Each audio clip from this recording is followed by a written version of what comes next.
오늘은 이웃을 사랑하라 두 번째 말씀으로 상고합니다. 지금 십계명을 하고 있는데 십계명은 율법의 핵심이라고 그랬죠. 그리고 이 계명의 주제는 사랑이라고 그랬어요. 1계명부터 4계명까지는 하나님을 사랑하라 하는 것이고 5계명부터 10계명까지는 이웃을 사랑하라는 말씀인데 우리가 어제 이제 5, 6, 7절을 했고 오늘은 8, 9, 10절을 이제 할 차례입니다. 이웃을 사랑하는 마음은 존중하는 마음에서부터 출발한다 하는 것입니다. 나보다 남을 더 존중할 수 있다면 그것은 사랑을 하는 증거입니다. 그래서 부모의 권위를 존중하고 다른 사람의 생명을 존중하고 또 혼인의 관계를 존중해야 된다 그랬어요. 이제 오늘 나머지 세 가지 더 상고합니다. 첫째는 15절에 보면 8계명 노동을 존중하라 하는 말씀이에요. 15절에 도둑질하지 말라 그랬는데 도둑질이라는 것은 자신이 수고하지 않고 남의 것을 자기의 소득으로 삼는 사람을 도둑질한다 이렇게 말합니다. 이것을 불로소득이라 그래요. 남이 수고해서 얻은 것을 자기는 쉽게 훔쳐서 거저 누리려고 하는 것. 이것은 이웃을 해치는 범죄입니다. 이 노동이라는 것에 대해서 사람들은 부정적인 생각을 갖습니다. 되도록 노동 안 하고 수익을 잘 거둘 수 있는 방법으로 살고 싶어 해요. 그런데 낙원, 처음 아담과 하와에게 준 낙원도 노동이 있었습니다. 이 노동이라는 말은 일할 노자예요. 또 움직일 동자예요. 사람은 일을 하면서 움직이는 삶을 살라고 하나님이 낙원을 주셨어요. 그래서 낙원을 다니면서 먹고 싶은 대로 따서 먹으라고 그랬습니다. 그 정도 일은 우리 사람에게 유익한 일이에요. 그런데 왜 사람들이 노동을 부정적으로 생각하느냐? 죄를 범한 후에 낙원이 완전히 황폐해진 거예요. 그래서 거기서 엉겅퀴가 나고 그냥 가시가 돋고 하니까 사람들이 그걸 걷어내고 또 거기에다가 나무든지 채소든지 먹을 거리를 심어서 또 너무 힘들게 땀을 흘려야 열매를 맺으니까 그때부터 이제 노동이라는 것은 하기 싫고 그냥 소유하고 먹고 싶은 생각만 있는 거죠. 그렇기 때문에 현재 우리가 살고 있는 노동은 바로 저주가 포함된 겁니다. 그래서 그 저주를 짊어지기를 싫어서 그냥 쉽게 소득만 얻고 싶어 하는 거, 이게 도둑질이다 그 말이에요. 그래서 우리는 범죄의 대가가 이 심한 노동이라는 저주인데 이거를 또 제끼고 그냥 소득만 얻으려고 할 때 이제 더 큰 범죄를 저지르는 거예요. 남을 해쳐야 내 소득이 되니까 그렇게 하면 이제 범죄를 점점 더 저지르고 또 그 죄의 대가인 저주와 또 멸망은 점점 더 커지는 거예요. 사람들이 그렇게 살려고 하니까 악순환이 돼요. 그래서 남의 거 도둑질하고 영원히 잘 되는 사람이 없어요. 잠깐만 그냥 많은 걸 얻은 것 같은데 나중에 훨씬 많은 것을 뺏기게 되고 거기에 가중처벌이 계속 하나님께로부터 임하기 때문에 그렇게 역사적으로 남의 거 도둑질 해가지고 점점 잘 되는 그런 집안이 없어요. 다 망하는 것입니다. 그렇기 때문에 우리가 그런 저주의 삶도 받아들일 뿐만 아니라 하나님이 6일 동안은 일하고 하루를 하나님 안에서 쉬면서 영적인 정화를 하라고 한 이 원리가 최선의 삶이라는 거예요. 그런데 사람들은 자기 욕심이 너무 크다 보니까 자기도 너무 자기를 확대하고 그 욕심에 자기의 몸을 너무 확대하는 사람도 있고 또 반대로 너무 약어가지고 자기는 편하게 있으면서 남의 것으로 착취해서 살으려고 하는 이러한 절도. 이 절도라는 말이 훔친다는 뜻이에요. 훔칠절, 훔칠도. 계속 남의 것을 훔쳐서 사는 사람이 있어요. 그래서 사기를 저질러요. 사기는 뭐예요? 속일사, 속일기예요. 남을 속여가지고 거저 얻는 거예요. 또 도용이라는 게 있어요. 남의 걸 훔쳐서 내가 내 것처럼 사용하는 사람이 있어요. 지금은 이제 기계 문명에서 더 뛰어넘어서 이제 인공지능의 세상이 됐기 때문에 이 도용이 많아졌어요. 내 거 아닌데 남의 비밀번호를 풀어서 그런 거 암호를 다 풀어서 전부 내 걸로 도용하려고 그러죠. 이게 다 도둑질이다 그 말이에요. 또 겉으로는 정당한 일 같은데 도둑질 같은 삶이 있어요. 그게 뭐냐면 바로 복권을 하는 거.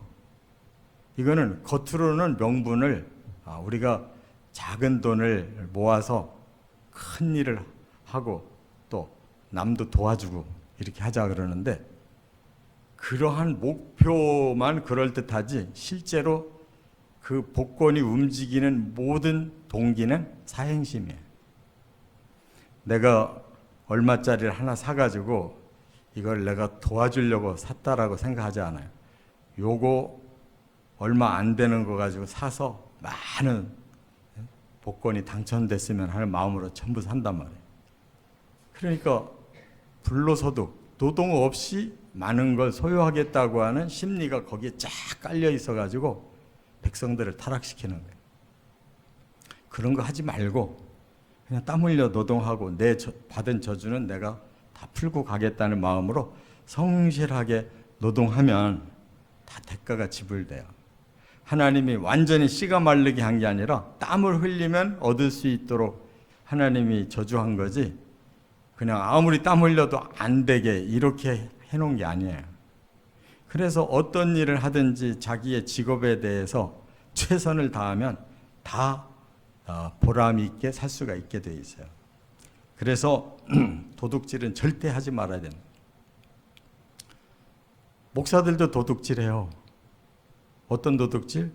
설교도 도둑질하는 거예요. 설교도 남이 다 해놓은 거 그냥 설교 잘하는 분 거 살짝 해가지고 적당히 얼버무려서 설교하면 그냥 저 목사님 설교 너무 잘하네. 훌륭하네. 근데 실제는 자기가 연구한 게 아니야. 남의 거 이리저리 긁어가지고 그냥 멋있게 한 거예요. 하나님 앞에 도둑질이고 다른 그 목회자에게 도둑질이고 또 성도들한테도 자기는 불로소득으로 다 이렇게 잘하는 것처럼 했기 때문에 도둑질한 거. 이렇게 그런 것이 아주 큰 범죄라는 것을 몰라요. 사람들이. 그게 도용이라는 게 도용. 정보를 다 지금은 도용할 수 있는 시대가 돼가지고 얼마나 큰 범죄인지 몰라요. 다 사행심. 그게 사행심이에요. 사행심이라는 말은 궁술사 유행행. 화살을 딱 쐈는데 자기가 정확하게 실력을 길러서 명중을 시켜야 되잖아요. 그런데 요행 되겠지. 자꾸 쏘다 보면 언젠가 맞겠지. 이런 사행심. 자기가 여기에 땀 안 흘리고 말씀을 캐내지 않고 남이 다 캐놔가지고 다 정리해 놓은 설교 그거 하면 하나님한테 혼나지 않을까요? 이 땅에 몇십 년 목회 잘했다 소리 듣고 영원히 하나님 앞에 벌 받을 거야? 정신 차려야 돼. 두 번째, 구계명은 16절에 보면 진실을 존중하라는 거예요. 진실. 이 진실도 간단한 것 같은데 사람들은 진실만 가지고 살면은 항상 자기는 손해본다고 생각해요. 그래서 뭘 많이 하느냐? 16절에 거짓 증거를 한다는 거예요. 거짓 증거. 16절에 내 이웃에 대하여 거짓 증거하지 말라 그랬어요. 왜냐하면 거짓은 그 순간에는 뭐든지 다 술술 풀리거든요. 그런데 나중에 진실이 아닌 거짓이 오래가지 않는다는 것, 다 그게 발각되는 거예요. 그게 문제예요. 거짓으로 다 떼어 넘기는데 그게 시간이 가면 언젠가는 진실이 다 드러나게 돼 있어요.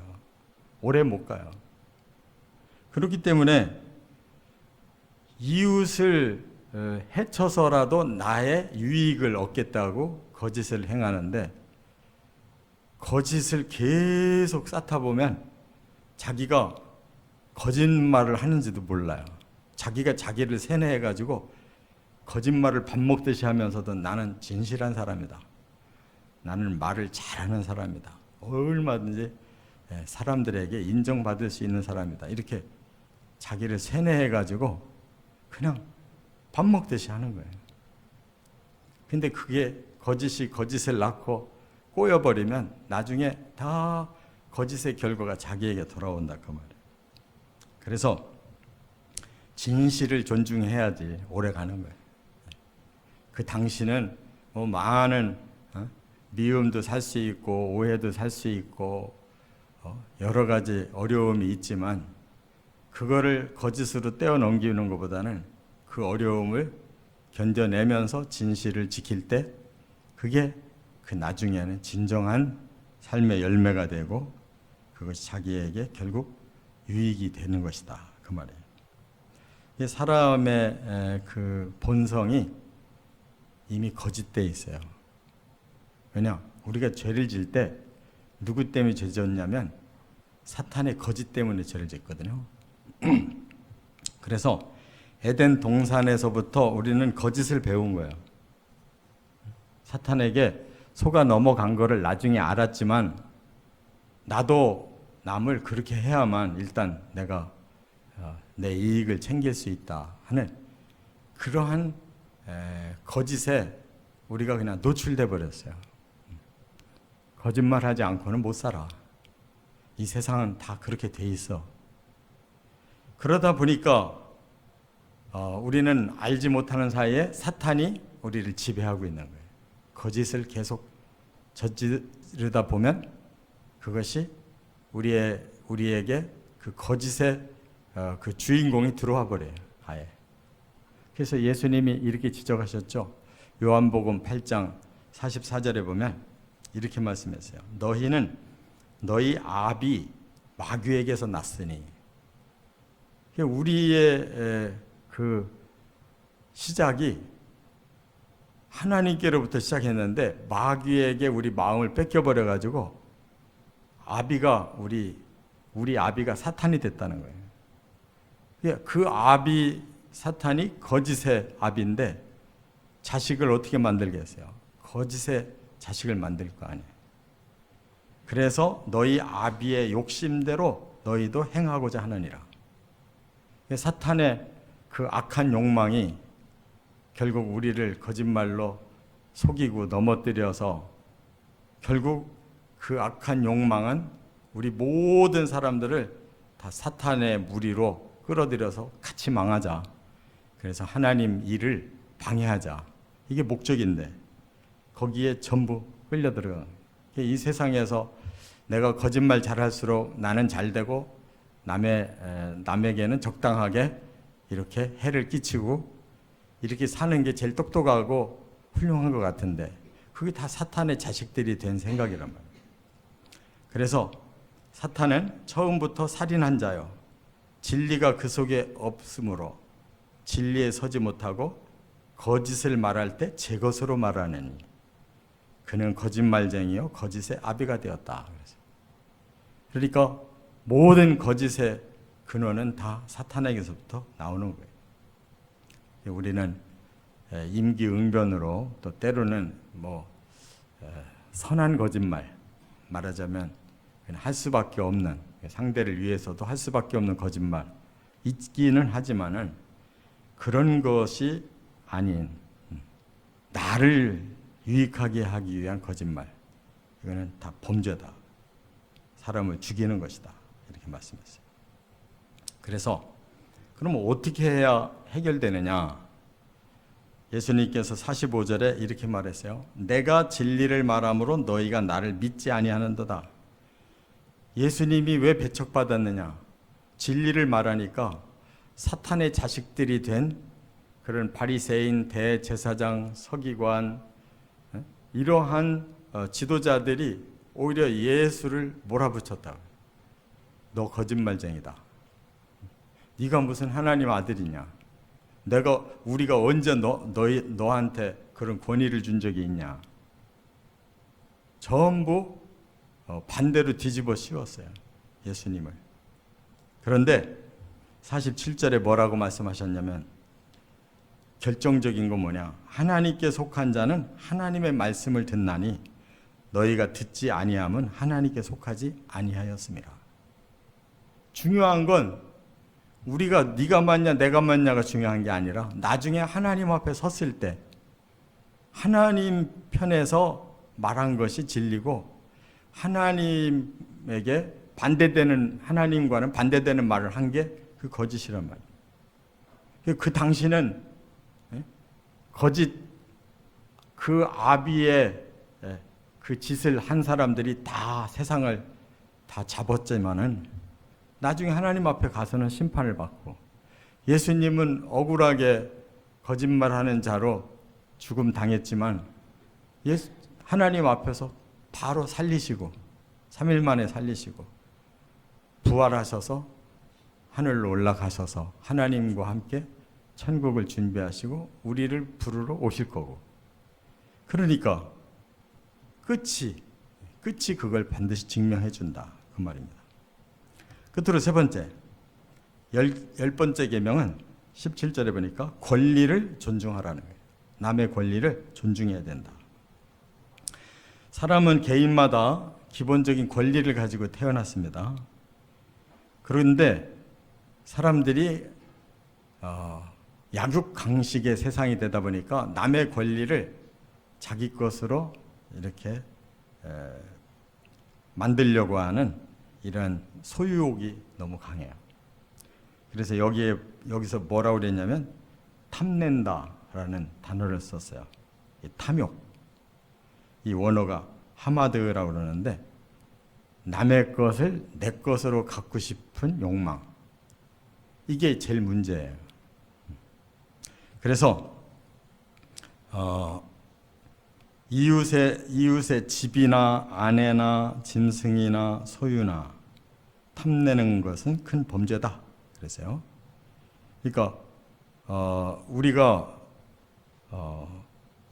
내 것이 아닌데 다른 사람 것을 내 것으로 전부 소유하고 싶은 이런 탐욕이 골로새서에 보면 우상숭배다 그랬어요. 골로새서 3장 5절에 보면 땅에 있는 지체를 죽이라. 이 지체를 죽이라는 말은 손발 자르라는 뜻이 아니고 내 마음속에 이 욕망, 탐심을 없애라, 그 말이에요. 그래서 음란과 부정과 사욕과 악한 정욕과 탐심, 이것이 내 지체라는 거예요. 음란한 욕망도, 부정을 저지르고 싶은 욕망도, 사욕, 내 사사로운 욕망도, 악한 정욕, 악을 행하고 싶은 정욕도, 또 탐심, 다른 사람 것을 내가 갖고 싶어하는 이 욕망도, 이거 다 내 지체 안에, 내 마음 안에 있는 거예요.